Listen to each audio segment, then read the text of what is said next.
कलंक है, इसलिए उनको तत्काल प्रभाव से उनको रिजाइन कर देना।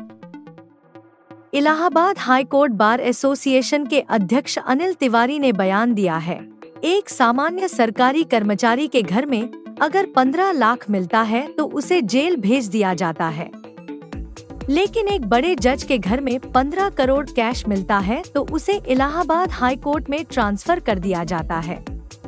ये सजा है या इनाम? अनिल तिवारी ने आगे कहा, इलाहाबाद हाई कोर्ट कोई डस्टबिन नहीं है। भ्रष्टाचार के मामले में बार एसोसिएशन मुस्तैदी से खड़ा है।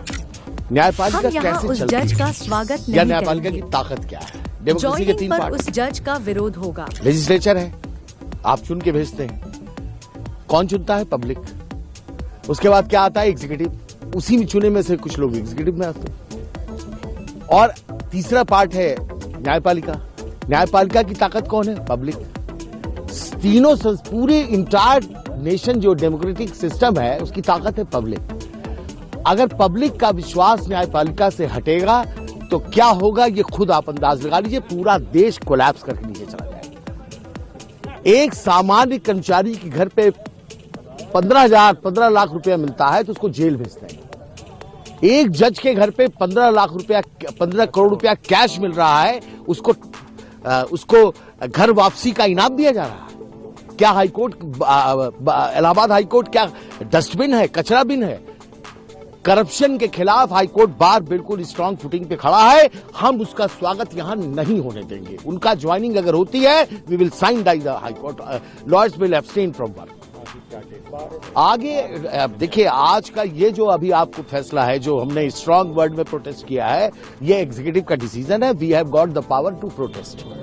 फैसला क्या होगा उसके लिए जनरल हाउस सोमवार को तय करेगी। बहुत बड़ी जनरल हाउस होने जा रही है जिसमें सारे लोग मिलकर ये तय करेंगे कि हमारी मांग क्या है। हम अंदाज आपको बता सकते हैं इस वक्त जनरल हाउस में क्या हमारी मांगे हो सकती है, लेकिन वो सहमति पर निर्भर करता है। जैसे इतना तो तय है कि जस्टिस यशवंत वर्मा को इलाहाबाद में नहीं भेजा जाए, ये हमारी मांग नंबर 1 है। नंबर 2, किसी तरह की अब कोई जांच की आवश्यकता नहीं है, क्योंकि अगर जस्टिस वर्मा कोई एक्सप्लेनेशन देते हैं उससे पब्लिक फेथ रिस्टोर नहीं हो सकता। पब्लिक फेथ पूरी तरह से डैमेज हो चुका है। अगर पब्लिक हट गई इस न्यायपालिका से तो माफियाओं का राज्य होगा। लोग माफियाओं के दरबार में न्याय मांगने जाएंगे। तो क्या हिंदुस्तान की सरकार चुप बैठ रही है, मौन है, खामोश है? ये न्यायपालिका खामोश है? क्या पब्लिक फेथ बचाने की जिम्मेदारी सिर्फ लॉयर्स की है, जजेस की नहीं है?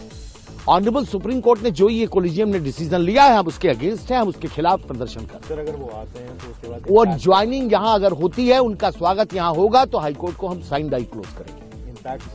इम्पैक्ट ये समझिए कि फिर हाईकोर्ट में, उनके कोर्ट में, अदालत में अनिल तिवारी अगर बहस करने खड़े हैं तो अनिल तिवारी को यह लगेगा पता नहीं दूसरे साइड से कितना पैसा लिया इन्होंने। क्या होगा आप बताइए? क्या पीछे बैठा हुआ वकील ये नहीं कह देगा कि भैया ये वही जज हैं जो पैसा लेते 15 करोड़ वाले? क्या होगा न्यायपालिका का? आज ये लड़ाई हमारी वकीलों की नहीं है, ये न्यायपालिका को हम बचाने की कोशिश कर रहे हैं। हमारा पिलर है ये न्यायपालिका। वो चीज है जिसको अगर डैमेज हुआ तो इसका फिर हिंदुस्तान में कुछ नहीं बचेगा। न डेमोक्रेसी बचेगी, न स्वतंत्रता बचेगी, कुछ भी बचेगा नहीं। दोबारा गुलाम होना चाहते हैं क्या? सब कुछ न्यायपालिका।